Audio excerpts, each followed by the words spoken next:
జయ శ్రీమన్నారాయణ. అస్మద్గురుభ్యో నమ. చింతయామి హరిమేవ సంతతం మందమందహసితాననాంబుజం నందగోపతనయం పరాత్పరం నారదాదిముని బృందవందితం. నారదాది మునీశ్వరులచే సేవింపబడుచుండువానిని, పరాత్పరుని, నందగోప కుమారుని, నవ్వు రాజిల్లెడి మోమువానిని, కృష్ణుని ఎల్లప్పుడూ నేను ధ్యానించుచుందును. కుందమాల 9th ప్రేయర్. భగవద్బంధువులారా, శ్రీమద్భాగవత తత్వదీపిక సప్తస్కంధం 7వ పాడ్కాస్ట్లో స్వాగతం.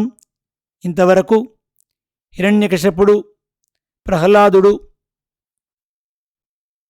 మధ్యలో జరిగినటువంటి సంభాషణ, ఆ పైన ప్రహ్లాదుడిని రకరకాలుగా బాధించటం, తరువాత ఆయన తత్వాన్ని బోధించటం, తిరిగి శిష్యులు అంటే గురువులు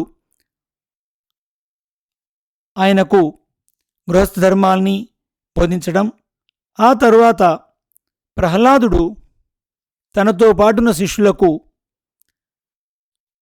భావధర్మాన్ని బోధిస్తున్నాడు. దానిలో తర్వాత భాగాన్ని మనం ఇప్పుడు సేవిద్దాం. దేహము ఆత్మలను విడదీసుకొనుటకు కొన్ని ఉపాయములు చెప్పుదును. భూమి, నీరు, అగ్ని, వాయువు, ఆకాశము, మనస్సు, అహంకారము, బుద్ధి అన్నవి 8 సత్వము, రజస్సు, తమస్సు అను 3 గుణములు కలవి అయి ఉండును. కర్మేంద్రియములు 5, జ్ఞానేంద్రియములు 5, పంచప్రాణములు, బుద్ధి అను 14 యొక్క సంఘాతము శరీరము. వానితో కర్మవశమున చేరి ఉండువాడు జీవుడు. ఆ జీవుడు ప్రతి శరీరమున వేరువేరుగా ఉండును. ఈ శరీరములు కదలునవి జంగమములు, కదలనివి స్థావరములు అని 2 విధములుగా ఉండును. ఆ రెండింటిలో జీవుడుండును. ఆ జీవుడే ఆత్మ. ఆ ఆత్మనే నేను అందుము. వానిని విమర్శించి వివేకముతో గుర్తించవలెను. నేను తెలుసుకొనుచున్నాను, కోరుచున్నాను అని వాడుట వలనను నేను మేలుకొనినాను, కలగనినాను, గాఢనిద్ర పొందినాను అనుట వలనను అవి ఆత్మకు చెందినవి కావు, బుద్ధి యొక్క వ్యాపారములని గుర్తించవలెను. నా బుద్ధి, నా మనసు అందుము. కనుక బుద్ధి, మనసు నేను కంటే వేరని గుర్తించవలెను. ఈ ఉపాయముచే దేహము యొక్క స్వభావమును గుర్తించుచు జీవితమును సాగించుచు సత్వరజస్తమో గుణముల యొక్క ప్రవాహమును అరికట్టగలము. దానిచే పరతత్వముపై ప్రీతి కలుగును. భగవంతుని ఎడల ప్రేమ, వాని పరిచర్యందు ప్రీతి కలిగినచో ఈ రాజస, తామస భావముల ప్రకోపము తగ్గును. దానికి గురు శుశ్రూష చేయవలెను. సత్పురుషతో సహవాసము చేయవలెను. భగవాన్ని ఆరాధించవలెను. భగవత్కథలను శ్రద్ధతో వినవలెను. భగవాని గుణములను, లీలలను కీర్తించుచుండవలెను. వాని మూర్తులను అభిషేకాదులతో పూజించుచుండవలెను. సర్వేశ్వరుడు భగవానుడు సర్వభూతములందు ఉన్నాడని గుర్తించి సర్వభూతములకు శక్తి కొలది వానికి కావలసినవి సమకూర్చుచు తృప్తిపరుచుండవలెను. ఈ విధంగా భగవల్లీలా శ్రవణముతో ఆనందపరవశమైన జీవితమును గడుపువాడు కర్మబంధములను వీడి భగవద్భావనచే తాను భగవత్ సాయుధ్యమును పొందును. దుఃఖమైన సంసార చక్రమును శిథిలము చేయుటకు, ఆనందమయమైన ధామమును చేరుటకు లోనున్న ఈశ్వరుని భజించుట కంటే వేరొక మార్గము లేదు. భగవదుపాసనము అతి సులభము. అందరికీ అంతరాత్మయై ఉండువాడు భగవానుడు. అతడు మనలోనే ఉన్నాడు. వానిని ఎరింగి భజించిన కలిగెడి సుఖము శాశ్వతము. ధనము, భార్య, పశువులు, బిడ్డలు, ఇల్లు, భూమి, ఏనుగులు, గుర్రములు మొదలగు మనమార్జించు అర్ధకామములు భంగురములు. ఆ ఆర్జించుటలో క్లేశము ఎక్కువ. అవి స్థిరముగా ఉండవు, దుఃఖమునే కలిగించును. దుఃఖము పోవలననియు సుఖము నందవలనియు కొన్ని కర్మలను చేయు సంకల్పింతుము, కాని అవి దుఃఖమునే ఒసంగుచున్నవి. దుఃఖమును తొలగించుటలేదు. కారణము దాని వెనుక ఉన్న కామము అనగా కోరిక. కోరికతో కాక భగవాని ఆరాధనగా ఆ కర్మలను ఆచరించినప్పుడు అవి మనకు సుఖమును ప్రసాదించును. మనము కోరిన సుఖములన్నీయు శరీరము కొరకే, ఆత్మ కొరకు కాదు. ఆ శరీరం స్థిరమైనది కాదు, నశించునది. నశించిన తరువాత ఏ కుక్కలకో నక్కలకో భుజించుటకు యోగ్యమగుచున్నది.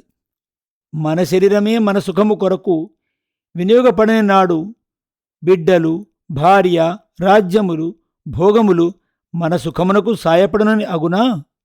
కావున నేను అని భావించడి శరీరము సుఖమును కలిగింపదు. నావి అనుకొనడివి కూడా సుఖములకు సాధనములు కావు. కాబట్టి ఓ బాలకులారా, స్వార్థమును గూర్చి ఆలోచింపుడు. స్వార్థమనగా నా కొరకు నేను ఏమి చేయుచున్నాను అని విచారింపుడు. నేను అన్నది ఆత్మ. దాని కొరకు మనమేమీ ప్రయత్నించుటలేదు. కర్మలను చేయుచున్నాము. ఆ కర్మలచే మరల నేను, నాది అని మోహము కలిగించు శరీరమును పొందుచున్నాము. ఈ విధముగా కోరికతో కర్మలను ఆచరించుట, కోరికలు తీరక దుఃఖముని అనుభవించుట, ఆ కర్మల వలన మరల జన్మించుట, మరలట్లే కర్మలను చేయుట అనేది చక్రమును సాగించుచున్నాము. కావున చేసడి కర్మలన్నీయు, ఆర్జించు ధర్మ కామములన్నీయు సర్వాత్ముడే వ్యాపించి ఉన్న శ్రీహరిచే నియమింపబడి శ్రీహరి కొరకే చేయుచున్నామని కోరిక లేక ప్రేమతో చేయుడు. ఈ లోకములో ఏది మనము ప్రియమైనది అనుకున్ననో అది భగవంతుని సంకల్పము చేతనే ప్రియమగుచున్నది. కావున వాడే మనకు ప్రియుడు. మనము ఏ శరీరముతో ఉన్నను, ఏ వర్ణములో ఉన్నను, ఎట్టి నడువడి కలిగినను, ఎంతటి పాండిత్యమున్నను, లోనున్న వానిని గుర్తింపని జీవితము సుఖప్రదము కాదు. వానిని గుర్తించుటకు, ప్రేమించుటకు పాండిత్యము, యజ్ఞములు, దానములు సాధనములు కావు. నిర్మలమైన ప్రేమ, భక్తి ఉండవలెను. ఆ అంతరమైన భగవత్తత్వమును ఎరింగి ప్రేమించిన నాడు అన్ని ఆత్మలయందు సమభావము ఏర్పడును. సర్వభూతములకు భగవానుడే ఆత్మ అని ఎరుంగుటచే సర్వత్ర దయ, సౌహార్దము కలుగును. ఇదియే మనము మన కొరకు సంపాదించుకొనవలసిన పురుషార్థము. ఇదే స్వార్థము. ఇది లేనిదే ఎన్ని ఉన్ననో వ్యర్థమే. మనము సంపాదించవలసినది ఏకాంత భక్తిర్గోవిందే యత్ సర్వత్ర తదీక్షణం. గోవిందునియందు ఏకాంత భక్తి అనగా అంతటను వానినే దర్శించుట.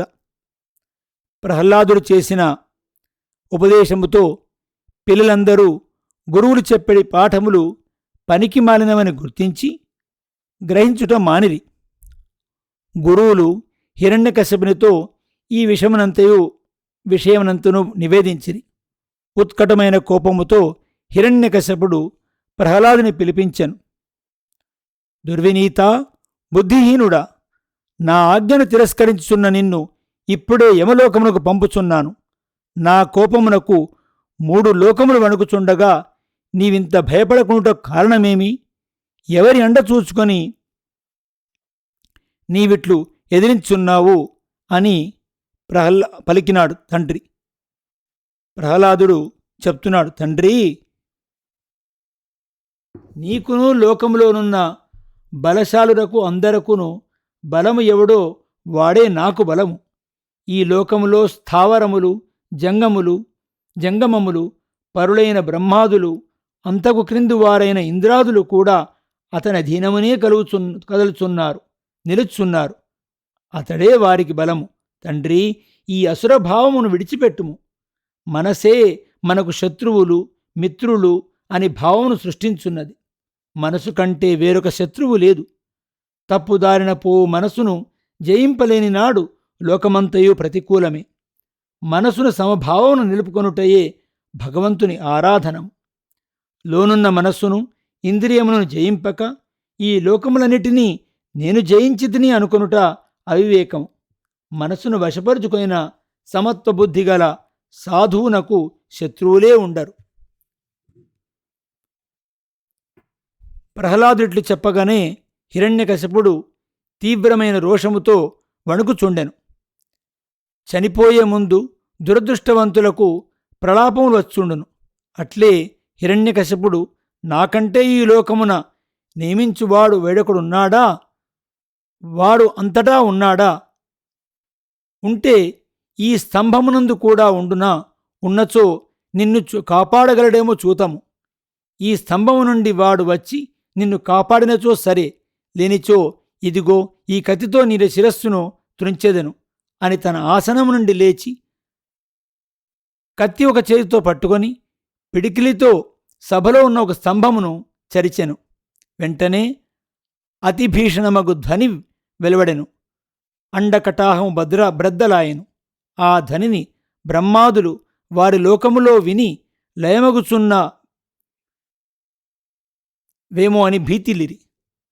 తన సభ నుండి బయలుదేరిన ఈ ధ్వనిని హిరణ్యకశిపుడు విని ఆ ధ్వనికి కారణమేమో ఎరుంగలేక ఆశ్చర్యముతో నిలిచి ఉండెను.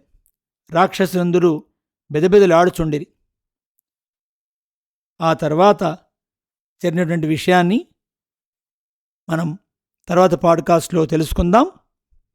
జయ శ్రీమన్నారాయణ. అస్మద్గురుభ్యో నమః.